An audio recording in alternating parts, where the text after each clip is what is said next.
Sebelum mulai videonya, jangan lupa klik tombol subscribe dulu ya.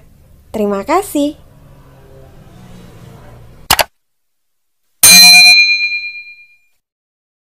Assalamualaikum warahmatullahi wabarakatuh. Halo para pejuang NIP, kembali lagi sama aku Santi Widiasari.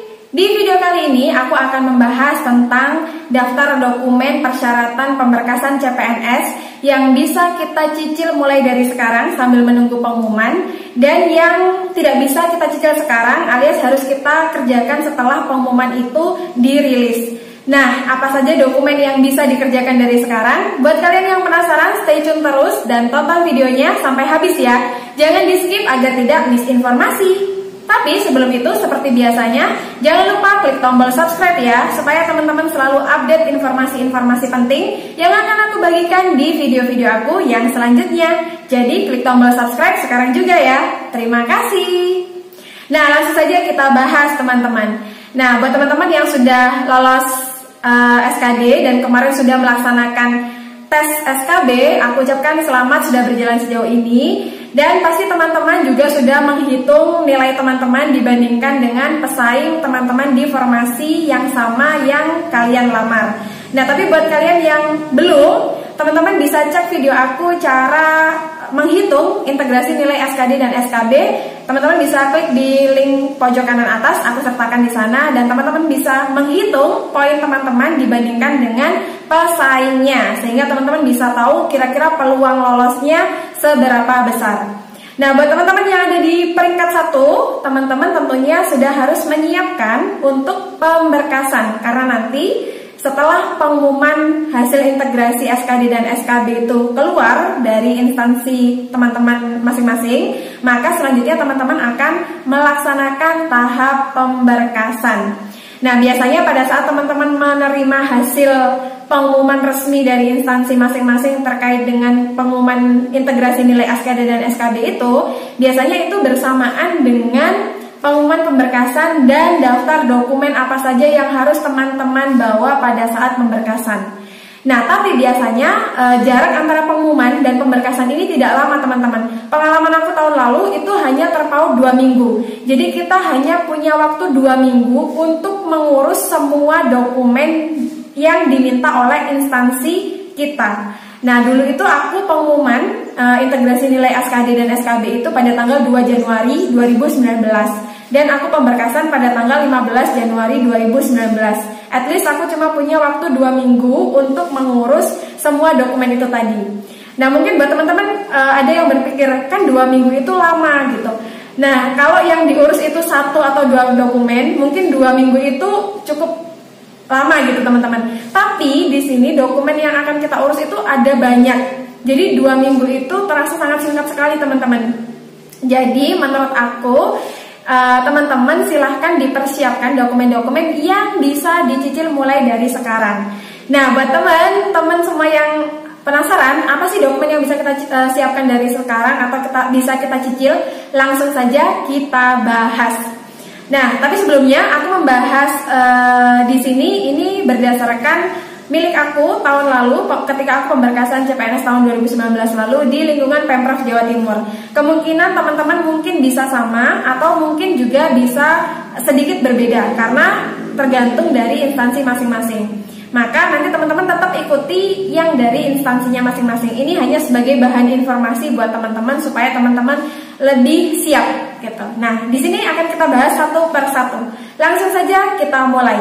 Yang pertama adalah surat lamaran. Di sini diberikan contoh oleh panitianya. Ditujukan kepada Bapak Gubernur Jawa Timur, ditulis tangan dengan tinta hitam menggunakan huruf kapital atau balok, bukan diketik, tertanggal Surabaya 2 Januari 2019, di atas kertas double folio bergaris dan ditandatangani sendiri oleh pelamar. Tidak boleh ada coretan tip X sebanyak 2 lembar, 1 asli bermaterai 6.000 dan 1 asli tanpa materai.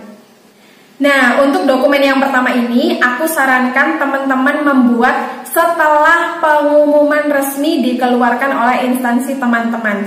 Kenapa? Karena di sini itu terdapat detail-detail yang itu harus disesuaikan dengan instansi teman-teman. Contohnya adalah ditujukan kepada siapa, itu mengikuti peraturan dari instansi teman-teman. Kemudian tertanggal, karena tanggalnya di sini juga ditentukan. Nah, ini juga tentunya sesuai dengan peraturan dari instansi teman-teman. Jadi untuk surat lamaran ini sebaiknya dibuat setelah ada pengumuman resmi. Tapi kalau teman-teman mau cari referensi bentuknya seperti apa, itu bisa cari dari sekarang. Tapi untuk pembuatannya nanti saja pada saat setelah pengumuman resmi dari instansi teman-teman. Lanjut yang nomor 2, yaitu fotokopi ijazah atau STTB berikut transkrip nilai mulai dari SD sampai dengan pendidikan terakhir sesuai formasi yang dilamar dan dilegalisir sebanyak 2 lembar. Bagi pelamar yang memiliki ijazah profesi seperti jabatan dokter, apoteker, medik, dan lain-lain harus melampirkan fotokopi ijazah profesi yang dilegalisir pejabat berwenang. Nah, untuk poin nomor 2 ini bisa teman-teman cicil dari sekarang sambil menunggu pengumuman. Jadi teman-teman silahkan ijazahnya dari SD sampai pendidikan terakhir dan juga yang punya sertifikat untuk profesinya atau ijazah profesinya silakan difotokopi dan dilegalisir. Jadi teman-teman harus punya yang fotokopian tanpa legalisir dan fotokopi yang sudah dilegalisir oleh pejabat yang berwenang. Nah, karena ini lumayan banyak, jadi mulai dari SD, SMP, SMA sampai perguruan tinggi, maka tentunya ini butuh waktu yang lumayan. Nah, jadi silahkan dicicil mulai dari sekarang supaya nanti ketika pemberkasan diminta teman-teman sudah siap dan tidak perlu bingung lagi mengurus legalisir. Nah, itu yang bisa diurus. Lanjut nomor 3. Nomor 3 di sini adalah daftar riwayat hidup sesuai anak lampiran 3 Peraturan BKN nomor 14 tahun 2018. Ini juga diberikan contoh oleh panitia. Ditulis dengan tangan sendiri memakai huruf kapital atau balok, tinta hitam dan ditandatangani serta ditempel pas foto hitam putih ukuran 4x6 sebanyak 2 lembar, 1 bermaterai dan 1 asli tanpa materai, tertanggal Surabaya 2 Januari 2019. Nah, untuk yang poin 3 ini aku sarankan untuk dibuat setelah pengumuman ada atau pengumuman resmi itu dirilis. Kenapa?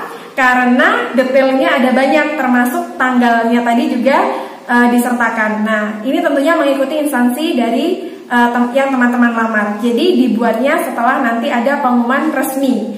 Tapi yang bisa teman-teman cicil di sini adalah pas foto. Jadi di sini ada pas foto. Pas foto hitam putih ukuran 4x6. Nah, ini bisa teman-teman cicil dari sekarang kalau memang teman-teman belum punya foto hitam putih 4x6, bisa teman-teman cicil. Tapi sekali lagi ini adalah persyaratan aku tahun lalu. Bisa jadi persyaratan tahun ini di instansi teman-teman berbeda dengan ini, tetapi setidaknya teman-teman sudah punya persiapan. Jadi kalaupun tidak digunakan ya tidak apa-apa, teman-teman sudah punya. Tapi ketika dibutuhkan, teman-teman tidak perlu bingung lagi karena sudah punya. Jadi teman-teman untuk DRH-nya dibuat nanti saja ketika sudah pengumuman. Sekarang teman-teman bisa cari contohnya misalnya untuk bahan referensi informasi. Tapi aku sarankan pembuatannya nanti saja setelah pengumuman. Yang bisa teman-teman cicil adalah foto. Nah, yang keempat, pas foto hitam putih ukuran 4x6 sebanyak 6 lembar. Di balik pas foto ditulis nama dan tanggal lahir. Nah, ini sama nih dengan yang tadi nomor 3 ya. Jadi teman-teman di sini aku sarankan untuk sekarang yang belum punya foto segera cetak foto dan cetaknya yang bervariasi ya teman-teman. Ini kebetulan yang diminta hitam putih. Tapi aku sarankan teman-teman mencetak yang hitam putih dan juga yang berwarna. Dan untuk ukurannya pun aku sarankan untuk mencetak yang bervariasi mulai dari yang 2x3, 3x4 sampai 4x6. Dan mencetaknya aku sarankan cukup banyak ya teman-teman supaya nanti ketika diminta itu teman-teman sudah punya. Di sini contohnya untuk 4x6 aku diminta 6 lembar. Nah, di baliknya ditulis nama dan tanggal lahir. Tapi untuk tulisannya ini teman-teman jangan ditulis dulu, tunggu informasi dari instansi teman-teman. Yang penting fotonya sudah siap. Next, surat keterangan catatan kepolisian dari Polres setempat atau SKCK untuk keperluan persyaratan pengangkatan sebagai CPNSD Pemerintah Provinsi Jawa Timur tertanggal setelah tanggal penetapan kelulusan sebanyak 2 lembar. Nah, ini poin 5 ini juga aku sarankan diurus setelah pengumuman resmi. Kenapa? Karena di sini keperluannya itu spesifik. Nah, jadi nanti teman-teman harus mengikuti dari instansi teman-teman. Dan tertanggalnya juga tanggal setelah penetapan kelulusan. Jadi jangan diurus sekarang dulu. Untuk sekarang teman-teman bisa cari informasi terkait bagaimana cara pengurusan di wilayah teman-teman untuk SKCK ini, dan persyaratannya apa saja untuk mengurus itu yang teman-teman bisa siapkan. Tapi untuk pengurusannya nanti saja setelah ada pengumuman resmi dari instansi teman-teman. Lanjut yang ke-6, surat keterangan sehat jasmani dan rohani dari RSU atau RSUD pemerintah untuk keperluan persyaratan pengangkatan sebagai CPNS di pemerintah Provinsi Jawa Timur mencantumkan nomor surat dan tertanggal setelah tanggal penetapan kelulusan. Nah, ini otomatis aku sarankan dibuat setelah pengumuman karena tanggalnya yang diminta adalah tanggal setelah penetapan kelulusan. Nah, di sini juga ada ketentuannya teman-teman untuk surat keterangan sehat jasmani dan rohani. Untuk surat keterangan sehat jasmani itu harus dari dokter rumah sakit pemerintah yang terbaru dan harus ditandatangani oleh dokter. Untuk yang surat keterangan sehat rohani atau jiwa itu harus dari unit psikiatri rumah sakit pemerintah yang terbaru dan harus ditandatangani oleh dokter spesialis kedokteran jiwa. Nah, ini spesifik banget ya teman-teman. Jadi aku sarankan untuk teman-teman mengurus nanti saja ketika sudah selesai pengumuman resmi dari instansi teman-teman. Yang ke-7 yaitu surat keterangan tidak mengkonsumsi atau menggunakan narkotika, psikotropika, prekursor, zat adiktif lainnya berdasarkan hasil laboratorium dari RSU atau RSUD pemerintah yang ditandatangani oleh dokter dengan keperluan yang spesifik dan tertanggal setelah tanggal penetapan kelulusan.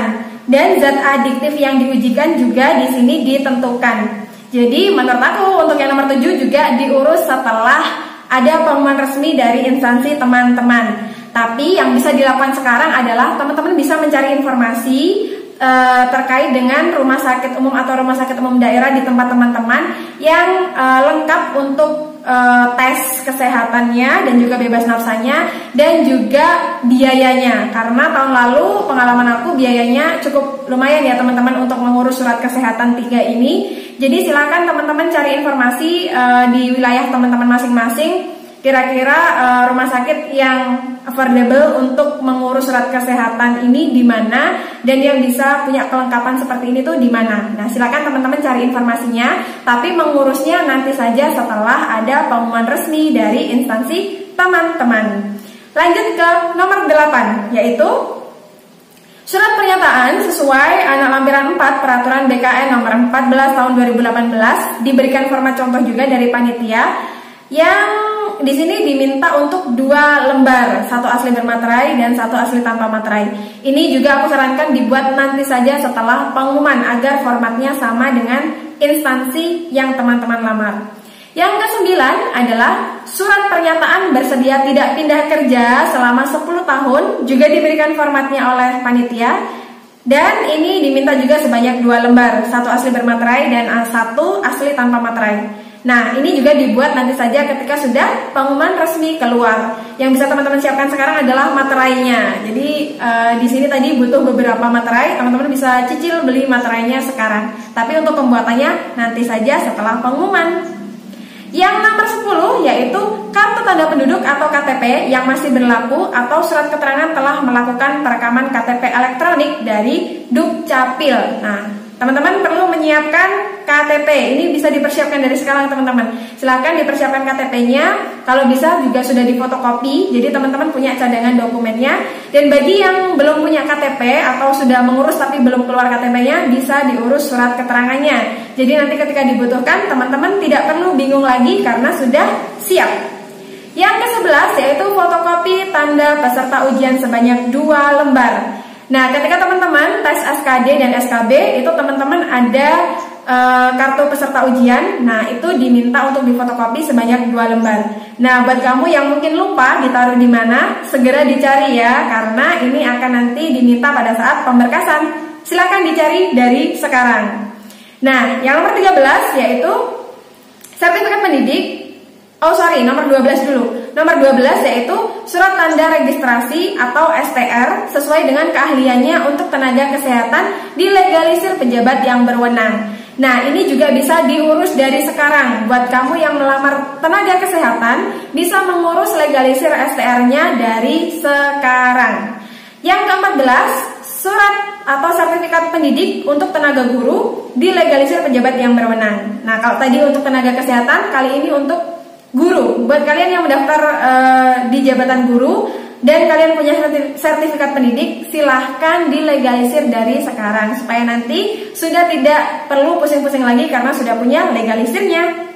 Selanjutnya yang ke-14 yaitu surat keterangan dari perguruan tinggi yang menyatakan predikat cum laude, ada formatnya bagi peserta yang mendaftar pada jenis formasi cum laude. Nah, ini buat kamu yang melamar di formasi cum laude, silakan minta ke kampusnya surat keterangan bahwa kamu memang lulus dalam predikat cum laude. Dan tentu saja jangan lupa siapkan juga akreditasi kampus dan juga univnya, kampus atau univ dan juga akreditasi prodinya bahwa keduanya A. Karena untuk formasi cum laude, kampus dan prodinya harus terakreditasi A. Jadi disiapkan dari sekarang. Khusus poin ini bisa ya disiapkan dari sekarang. Selanjutnya yaitu nomor 15, surat keterangan disabilitas. Ini ada juga formatnya. Jadi buat teman-teman yang melamar di formasi disabilitas, ini ada surat keterangannya yang harus teman-teman buat. Nah, ini tertanggalnya harus tanggal setelah penetapan kelulusan. Jadi dibuat ketika sudah ada pengumuman resmi dari instansi teman-teman.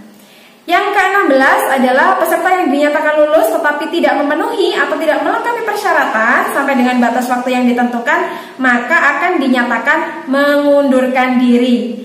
Nah, ini harus teman-teman perhatikan. Nanti ketika sudah ada pengumuman hasil integrasi nilai SKD dan SKB dari instansi teman-teman, maka segera untuk dibuka dan segera diurus semua dokumennya dan catat tanggalnya baik-baik. Jangan sampai teman-teman melewatkan jadwalnya atau salah jadwal yang bisa berujung pada TMS atau dianggap mengundurkan diri. Nah, jadi jangan sampai itu terjadi ya. Next, selanjutnya nomor 17 yaitu berkas dimasukkan ke dalam map. Dan di sini ada aturannya. Dulu saya untuk lulusan SLTA warnanya kuning, lulusan D3 warnanya hijau, lulusan S1 atau D4 warna merah, lulusan S2 atau S1 ditambah dengan ijazah profesi berwarna biru. Nah, ini juga mengikuti persyaratan dari instansi teman-teman semua. Masing-masing instansi bisa berbeda persyaratannya dan ketentuannya. Jadi ikuti dari ketentuan yang telah diberikan oleh instansi teman-teman. Tentunya ini harus menunggu dari pengumuman resmi yang telah dikeluarkan oleh instansi teman-teman. Yang terakhir atau yang ke-18 adalah apabila ada hal-hal yang kurang jelas bisa menghubungi panitia dan di sana ada kontak nomor telepon panitianya. Nah, di instansi teman-teman juga mungkin nanti akan diberikan kontak seperti ini. Jadi ketika ada teman-teman yang merasa bingung atau ambigu atau teman-teman masih tidak tahu ini seperti apa, itu teman-teman bisa langsung tanyakan ke panitianya agar nanti persepsi teman-teman itu sama dengan persepsi panitianya. Jangan sampai teman-teman membuat persepsi sendiri yang kemudian ketika pemberkasan itu justru akan jadi masalah gitu ya teman-teman. Jadi sebaiknya ditanyakan jika ada yang merasa bingung. Tapi tentunya teman-teman harus baca dulu, jangan sampai menanyakan sesuatu yang sudah tertera dengan jelas di sana. Nah, itu tadi teman-teman pembahasan aku tentang daftar dokumen pemberkasan yang bisa kita urus sekarang dan juga yang harus kita urus nanti setelah pengumuman resmi dikeluarkan. Semoga informasinya membantu. Jangan lupa untuk klik tombol like, subscribe, komen, dan share video ini ke semua sosial media yang teman-teman punya. Dan terima kasih telah menonton video ini. Sampai jumpa di video apa yang selanjutnya. Assalamualaikum warahmatullahi wabarakatuh. Eits, bagi yang belum subscribe, jangan lupa klik tombol subscribe-nya sekarang juga ya. Terima kasih telah menonton.